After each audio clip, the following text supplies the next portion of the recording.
My wife Sylvie shrugged and said, "Sleep with your boss. Big deal." I didn't yell. I just placed an envelope on the table. An hour later, she was pounding on my door, crying. What she found inside wasn't a love letter. It was 28 years of business experience applied to dismantling her life. My name is Elias Thorne. I'm 52 years old, and I've spent the last 28 years building Thorne Logistics from a two-man operation into one of the region's most reliable suppliers. Started in my garage with a single client and a dream. Now we've got 43 employees, contracts with major retailers, and a reputation that opens doors. I married Sylvie 21 years ago when she was fresh out of law school, ambitious and sharp as a blade. She built her own practice from scratch, specializing in corporate law, and I respected the hell out of her for it. We had 2 kids together. Clara, who's 16 and sharper than both her parents combined, and Marcus, 14, and already showing signs of the same analytical mind that runs in our family. Last year, we adopted 5-year-old Leo, a kid who'd been bounced between foster homes since he was 2. Sylvie pushed for the adoption, said we needed to give back, and I agreed. The boy deserved a stable home, and we had the resources to provide it. Everything looked perfect from the outside. Big house in Maple Heights, kids in good schools, 2 successful businesses, annual vacations to places that require passports. But success has a way of creating distance, and distance creates opportunities for other people to fill the gaps. I should mention that Sylvie's mother, Margot Beaumont, never liked me. From day one, she saw me as beneath her daughter's potential. Packaging, she'd say with that tone that could freeze water. How practical. She wanted Sylvie to marry another lawyer, someone with what she called intellectual compatibility. 21 years later, and the woman still introduces me as Sylvie's husband at social gatherings, like my name might contaminate the conversation. The irony is that if I'd been less practical, less focused on building something solid, maybe I would have noticed sooner. Maybe I would have seen that my wife's late nights weren't just about difficult cases. Maybe I would have questioned why she suddenly needed a gym membership at the upscale place downtown instead of using her home setup. Maybe I would have wondered why Julian Vance, senior partner at Vance & Croft, was calling our house at odd hours. But I didn't question it because I trusted her. Because when you're building an empire, you need a partner you can count on. Someone who understands that success requires sacrifice, that the long hours and focused dedication aren't personal slights, they're investments in the future. I was wrong about a lot of things, but I was right about one. Success does require sacrifice. I just didn't realize that what Sylvie was sacrificing was our marriage. And what she didn't realize was that men who build empires from nothing don't just roll over when someone tries to tear down what they built. She was about to learn that lesson the hard way. The conversation happened on a Tuesday night in October. I remember because Leo had just finished his bedtime story and Clara was upstairs doing homework. Marcus was in his room playing that new video game he'd been saving for. Normal family evening, nothing out of the ordinary. Sylvie walked into the kitchen where I was reviewing quarterly reports, poured herself a glass of that expensive wine she'd started buying, and sat down across from me like she was about to discuss weekend plans. "Elias," she said, swirling the wine in her glass. "I need to tell you something." I looked up from the spreadsheets. Her tone was calm, almost casual, the same voice she used when discussing grocery lists or vacation schedules. "I've been sleeping with Julian," Sylvie continued, taking a sip of wine. "From the firm. It's been going on for about 4 months now." She shrugged like she just mentioned the weather forecast. "Sleep with your boss. Big deal, right? It happens all the time in corporate environments." I stared at her for a long moment. 21 years of marriage, 3 kids, a life we'd built together, and she delivered the news like she was updating me on a case filing. "Elias, say something," she prompted, studying my face with the same analytical expression she used in depositions. I didn't say anything. Instead, I closed my laptop slowly, placed my pen down with deliberate precision, and stood up. My movements were controlled, methodical. Years of running a business had taught me that emotional reactions rarely solve problems. They just create bigger ones. "Where are you going?" Sylvie asked, her voice carrying the first hint of uncertainty I'd heard. I walked to my home office without answering. The room was organized exactly how I liked it. Everything in its place, documents filed properly, systems that worked. I opened the desk drawer and pulled out an envelope I prepared 3 weeks ago. 3 weeks. That's how long I'd known about Julian Vance and my wife's late-night strategy sessions. Private investigators aren't cheap, but they're thorough. Photos, timestamps, hotel receipts, text message logs, everything documented and verified. I sealed the envelope and wrote 2 words on the front: your move. When I returned to the kitchen, Sylvie was still sitting at the table finishing her wine. She looked annoyed now, like I wasn't following the script she'd expected. Elias, we need to discuss this like adults, she said. These things happen. We can work through it. I placed the envelope on the table in front of her, directly where her placemat usually sat. What's this? She asked, picking it up. Everything, I replied. It was the first word I'd spoken since her confession. Sylvie looked confused, maybe even a little amused. She probably thought it was some kind of love letter or emotional plea. She had no idea that inside that envelope was documented proof of every lie she'd told, every fake business dinner, every afternoon she claimed to be at client meetings but was actually at the Marriott downtown. Elias, whatever this is, we can open it tomorrow, she started. I interrupted, walking toward the stairs. Tonight, finish your wine. Enjoy it. As I headed upstairs, I heard her voice behind me, sharper now. Elias, you're being ridiculous. Come back here and talk to me like a man. I paused at the bottom of the staircase and turned back. She was standing now, holding the envelope like it might bite her. Tomorrow, I repeated. After you open that, we'll see who needs to have an adult conversation. I spent that night in my office, not out of emotion, but out of necessity. While Sylvie slept peacefully upstairs, probably convinced she'd handled the situation with her typical legal precision, I was making phone calls, the kind of calls that change everything. The first call went to Alastair Finch, a lawyer I'd met through business circles. Alastair had a reputation for being ruthless, the kind of attorney who treated divorce cases like military campaigns. Some people called him unethical. I called him thorough. Elias, Alastair answered on the second ring, his voice sharp. Even at 11 p.m., this is about your wife, isn't it? How did you? I've been expecting your call for months, he interrupted. Sylvie's been sloppy. Julian Vance, too. Half the legal community knows about their little arrangement. That hit me harder than I expected.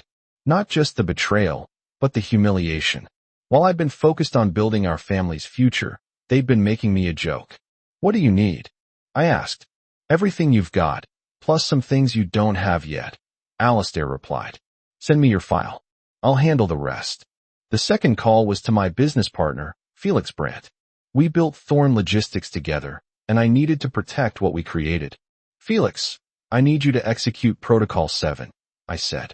Protocol 7 was something we'd established years ago, a way to isolate personal assets from business operations in case of emergency. Felix didn't ask questions. Good partners never do. By morning, our joint accounts were frozen.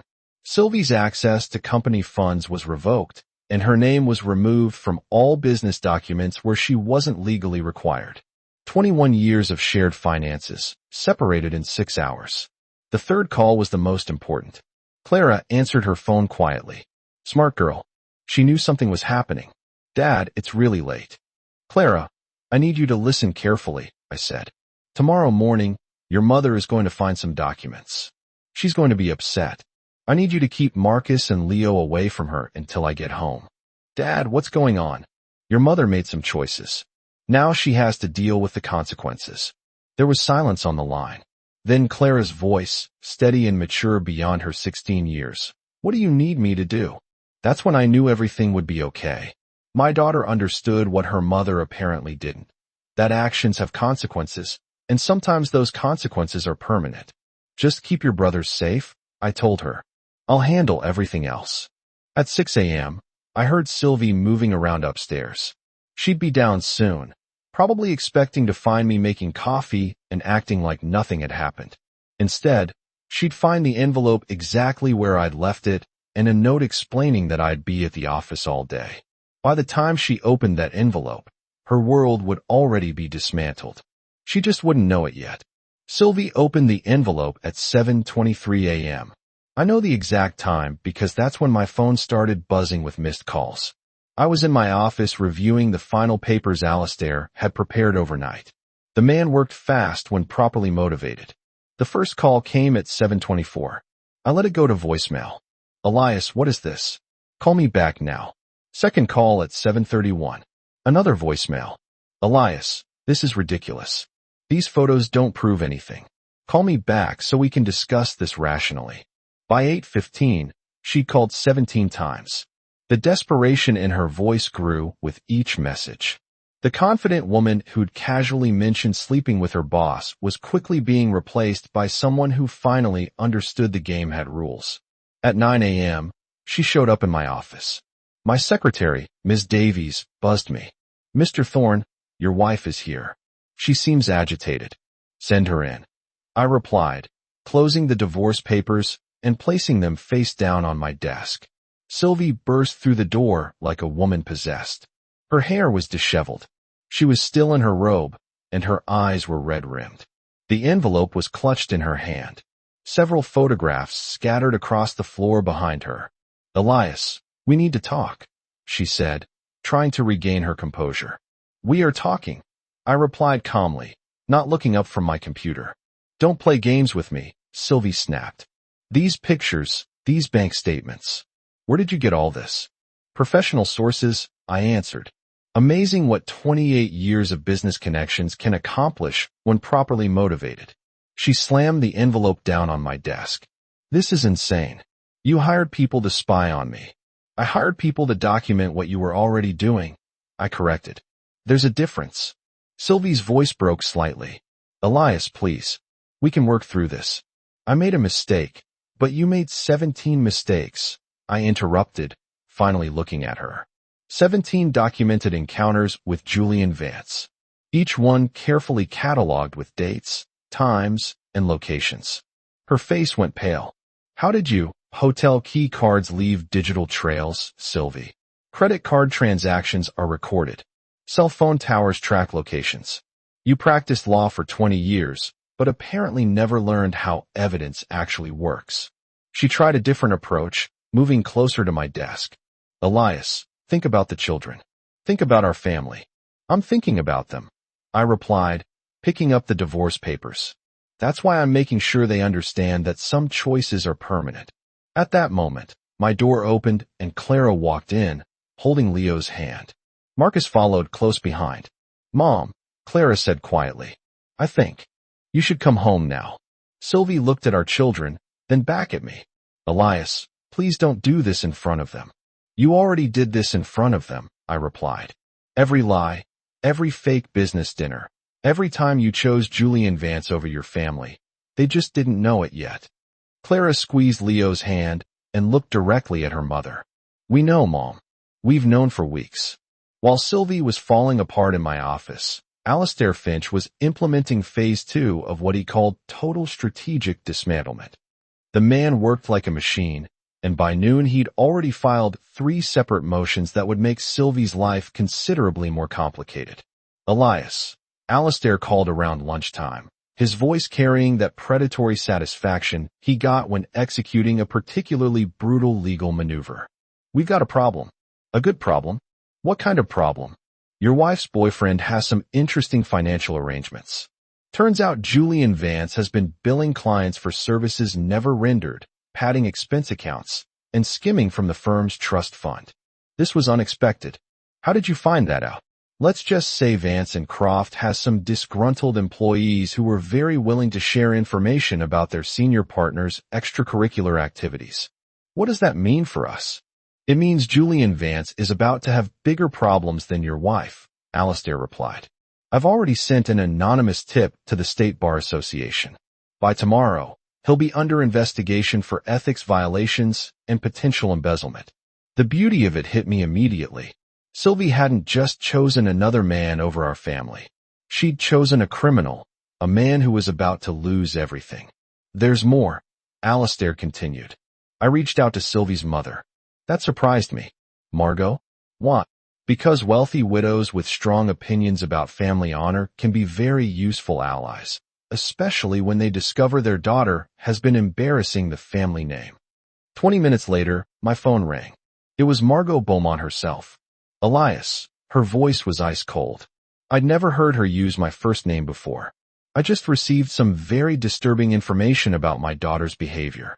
I want you to know that I do not approve of Sylvie's actions, and I will not be supporting her in any legal proceedings. Furthermore, the family trust fund that she's been expecting to inherit will be restructured. That was unexpected. Margot had never liked me, but apparently, she liked public embarrassment even less. I appreciate your support, I said. It's not support for you, Elias. It's consequences for her. Sylvie was raised better than this. After I hung up, I sat back in my chair and considered how quickly everything was falling into place. Sylvie's lover was about to be disbarred and possibly arrested. Her own mother had essentially disowned her. Her access to money was gone. Her children had chosen sides, and the divorce papers I'd filed that morning gave her virtually nothing. But I wasn't done yet. There was still one more move to make, and it involved the adoption papers for Leo. See, what Sylvie didn't know was that I'd been very careful about how those papers were filed. Leo was legally my son, not our son. She had no parental rights to the boy she'd pushed so hard to adopt. When she found out about that, she'd finally understand what total defeat looked like. At 3 p.m., my secretary buzzed me. Mr. Thorne, your wife is here again. She's crying this time. Send her in, I said, straightening my tie. When Sylvie walked through that door, she looked like a completely different woman than the one who'd casually announced her affair 3 days ago. This woman was broken, desperate, and finally beginning to understand the magnitude of what she'd lost. Elias, she whispered, collapsing into the chair across from my desk. Please, we need to talk. Sylvie sat across from my desk like a defendant waiting for sentencing. Her confident lawyer demeanor had completely evaporated, replaced by something I'd never seen from her before, genuine fear. Elias, I know you're angry, she began, her voice barely above a whisper. But what you're doing to Julian, it's not right. So she heard about the state bar investigation. Good. What I'm doing to Julian. I repeated. Sylvie, I'm not doing anything to Julian. His own actions are doing that. You know what I mean, she said, tears starting to form. The investigation, the evidence you provided, I provided facts, I interrupted. If those facts are damaging to Julian's career, perhaps you should have considered that before stealing from his clients. Sylvie's face went pale. Stealing? What are you talking about? Your boyfriend has been embezzling from his firm's trust fund for the past 2 years, I said, watching her process this information. The State Bar Association is very interested in his creative accounting methods. She stared at me in silence, finally understanding that her affair hadn't just destroyed our marriage, it had destroyed her future. Julian Vance wasn't going to be anyone's meal ticket. Now, I continued, pulling out a folder from my desk drawer. About Leo. What about Leo? Sylvie asked, her voice breaking. The adoption papers. You might want to read them more carefully. I slid the documents across the desk. Sylvie picked them up with shaking hands, scanning through the legal language until she found what I knew would devastate her. I don't understand, she whispered. These papers, they only list you as the adoptive parent. That's correct, I replied calmly. But I thought we both signed. You signed a consent form allowing me to adopt Leo. You never actually adopted him yourself. The implications hit her like a physical blow. You mean I have no legal rights to him? None whatsoever. I confirmed. Leo is my son. Legally, biologically, and emotionally. You're just a woman who lived in his house for a year. Sylvie doubled over like someone had punched her in the stomach. Elias, you can't. He's my son, too. I love him. You love Julian Vance more, I replied. You made that choice very clear. Please, she begged, reaching across the desk. Not Leo. Take everything else. But please don't take my son. He was never your son, I said, standing up. Just like this was never really your house, or your money, or your life. You were a guest in someone else's world, and guests can be asked to leave. At that moment, Clara appeared in the doorway holding Leo's hand. Behind them stood Marcus and my assistant, Miss Davies. "Daddy," Leo said, running toward me. Clara said, "We're going home now." I picked up my son, and looked at Sylvie. "Yes, we're going home. All of us." Sylvie looked at the children, then back at me. "Elias, please. Don't do this to our family." "You already did this to our family," Clara said, her voice steady and mature. "6 months ago, when you chose Julian over us." "Clara, you don't understand." "I understand perfectly," Clara interrupted. "You thought Dad would just accept it because he's quiet and doesn't make scenes. You thought wrong." Sylvie turned back to me, desperation in her eyes. "Elias, I'll end it with Julian. I'll do whatever you want. Please, just give me another chance." I adjusted Leo in my arms and looked at her for a long moment. "No," I said simply. "Some bridges, once burned, can't be rebuilt. You'll have the divorce papers by Friday. You have 30 days to find somewhere else to live." As we walked past her toward the door, Sylvie called out one last time. "Elias, this isn't over." I stopped and turned back. "Yes, Sylvie, it is." The next morning brought news that even I hadn't anticipated. Alistair Finch called at 7 a.m., his voice carrying an excitement that bordered on predatory. "Elias, turn on Channel 9 News. Now." I grabbed the remote and switched to the local morning show. The headline scrolled across the bottom of the screen, "Prominent attorney arrested in embezzlement scandal." Julian Vance was being led away in handcuffs, his expensive suit wrinkled, his face hidden behind his hands. The reporter's voice filled my kitchen as Clara and Marcus watched in stunned silence. Julian Vance, senior partner at Vance & Croft, was arrested early this morning on charges of embezzling over $2 million from client trust funds. The State Bar Association has announced immediate disbarment proceedings. Clara looked at me with something like awe. "Dad, did you know this was going to happen?" "I suspected," I replied, pouring coffee like it was just another Tuesday morning. Men who steal from their families usually steal from other people, too. My phone buzzed with a text from Sylvie. "Please call me. We need to talk about this." I deleted it without responding. At 8:30 a.m., my doorbell rang. Through the window, I could see Sylvie standing on the porch, still in her pajamas, holding a newspaper. Her face was pale, her eyes red from crying. I opened the door, but didn't invite her in. "Elias," she whispered, holding up the newspaper. "Julian's been arrested. They're saying he stole money from clients."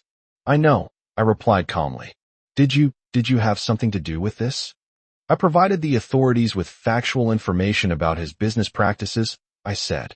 "What they did with that information was their decision." Sylvie stared at me like she was seeing a stranger. "You destroyed him. You destroyed us." "No, Sylvie. You destroyed us when you decided to sleep with a criminal. I just made sure everyone else knew what kind of man you chose over your family."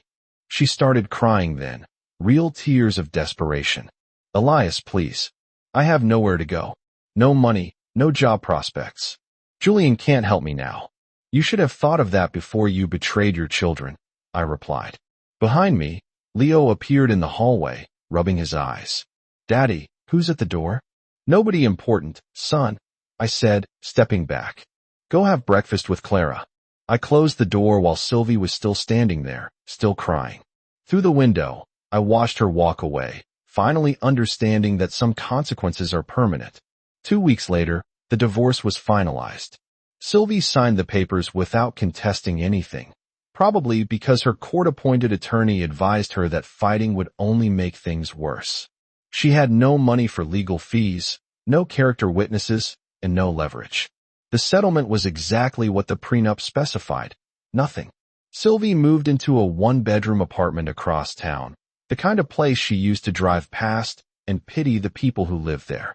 She found work as a paralegal at a small firm that specialized in personal injury cases. The irony wasn't lost on me. Margot Beaumont kept her word about the family trust. Sylvie's inheritance was redirected to a fund for the children's education, with me as the trustee.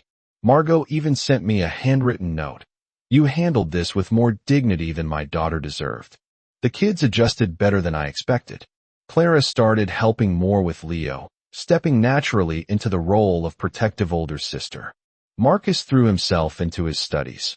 Maybe understanding that stable families require constant effort to maintain. Leo, being 5, adapted the fastest. He stopped asking when Sylvie was coming home after about a week. Kids are resilient when they feel secure. My business, Thorn Logistics, continued to grow without the distraction of a failing marriage. I could focus completely on expansion. We landed 3 new major contracts, hired 12 more employees, and opened a second facility. Sabrina Walsh, Sylvie's former colleague who had provided information to Alistair, sent me a bottle of expensive whiskey with a note. For men who understand that loyalty matters. On a Friday evening in December, exactly 3 months after Sylvie's confession, I was reading Leo a bedtime story when he looked up at me with those serious brown eyes. "Daddy, are you happy now?" The question caught me off guard. "What do you mean, buddy? You seem different. Like, lighter. Out of the mouths of children." "Yes, son. I'm happy now." "Good," Leo said, snuggling closer. "I like it when you're happy." Later that night, after the kids were asleep, I sat in my office reviewing the quarterly reports. The numbers were strong, the future looked bright, and for the first time in years, I felt completely at peace. My phone buzzed with a text from an unknown number. When I opened it, I found a photo of Sylvie at some dive bar looking drunk and desperate with a message. "Look what you did to me." I deleted the photo and blocked the number. Some bridges, once burned, should stay that way. 6 months after the divorce, I received a call that brought everything full circle. Julian Vance had been sentenced to 8 years in federal prison for embezzlement and fraud. The judge made it clear that stealing from client trust funds was among the most serious breaches of professional ethics imaginable. Elias. Alistair Finch called that afternoon, his voice carrying satisfaction. Vance got the maximum sentence. The judge specifically mentioned that his pattern of deception extended beyond just financial crimes. What does that mean? It means the court considered his affair with your wife as evidence of his overall character and willingness to betray trust. Your testimony about their relationship helped establish a pattern of unethical behavior. The irony was perfect. Sylvie's affair hadn't just destroyed our marriage. It had helped send her lover to prison. Clara came home from school that day with news of her own.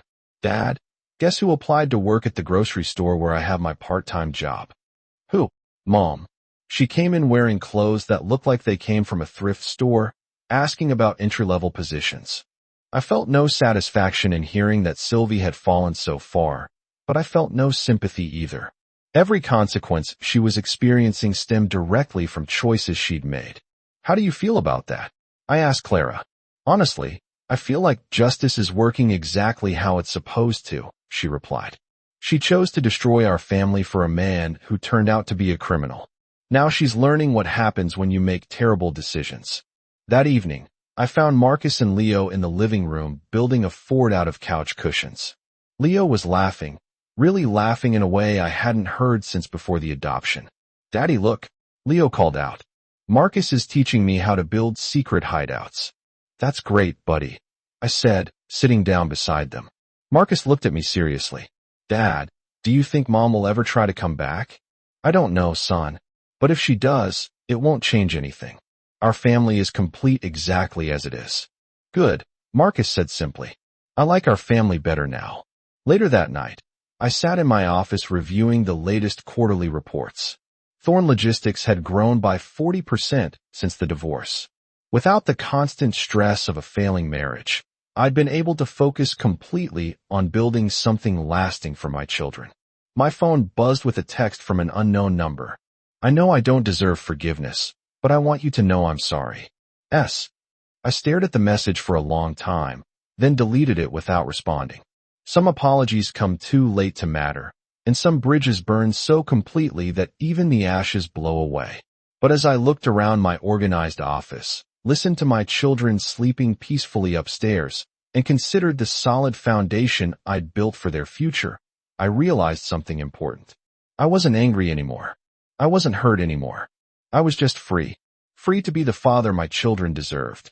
Free to build the business I had always envisioned. And free to sleep peacefully, knowing that my family was safe, secure, and built on honest foundations. Sylvie had given me something valuable after all. She'd shown me exactly how strong I really was. 2 years later, I stood in the reception hall of the Marriott downtown, the same hotel where Sylvie had conducted her affair, watching Clara receive a full scholarship to MIT for engineering. The irony of the location wasn't lost on me, but it felt appropriate somehow. We were creating new memories in places that once held painful ones. Dad, Clara said during her acceptance speech, I want to thank my father who taught me that integrity isn't just about doing the right thing when people are watching. It's about building something solid that can weather any storm. Leo, now 7, sat beside me, clapping enthusiastically. He called me Dad without any prompting and had stopped asking about Sylvie completely. Children adapt to stability faster than adults adapt to chaos. Marcus had grown into a young man who understood the value of loyalty and hard work.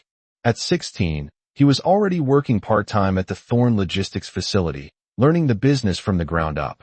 Mr. Thorne, my assistant, Ms. Davies, approached during the reception. There's someone here who'd like to speak with you. I turned to see Margot Beaumont, now 73, but still carrying herself with dignity. She'd become an unexpected ally and, more importantly, a devoted grandmother to my children. Elias, she said, extending her hand. Congratulations on Clara's scholarship. She's a remarkable young woman. Thank you, Mrs. Beaumont. She gets her strength from good genetics and better choices. Margot smiled slightly. I owe you an apology. For 21 years, I thought you weren't good enough for my daughter. I was wrong. My daughter wasn't good enough for you. That evening, after the celebration, I tucked Leo into bed and found him looking thoughtful. Daddy, do you ever miss being married? The question surprised me. What makes you ask that, buddy? Some kids at school have stepmoms. I was wondering if you'd ever want one. I considered the question carefully. Right now, our family is exactly right. If that ever changes, we'll talk about it together. But I'm not looking for anyone to replace your brother's mother, or to replace you in my heart. Good, Leo said, snuggling into his blankets. I like our family the way it is. As I turned off his light, I reflected on how completely our lives had changed. Thorne Logistics now employed over 100 people across 3 facilities. The kids were thriving academically and personally. Our home was filled with laughter, honest conversation, and the kind of stability that comes from having clear principles. I occasionally heard updates about Sylvie through mutual acquaintances. She'd moved to another state, found work as a legal assistant, and was reportedly living in a small apartment with a roommate. Julian Vance was serving his sentence in federal prison, his law license permanently revoked. But their stories had become irrelevant to mine. They were chapters in a book I'd finished reading. My story now was about 3 children who knew their father would always choose them first. About a business built on honest relationships and solid work, and about the quiet satisfaction that comes from building something that lasts. Some men measure success by what they acquire. I'd learned to measure it by what I was willing to protect and what I had the strength to walk away from when protection wasn't enough. Standing in my home that night, surrounded by the evidence of choices made with integrity and love, I knew I'd built something worth having. Something that would last long after all the drama and betrayal had been forgotten. That was enough. That was everything.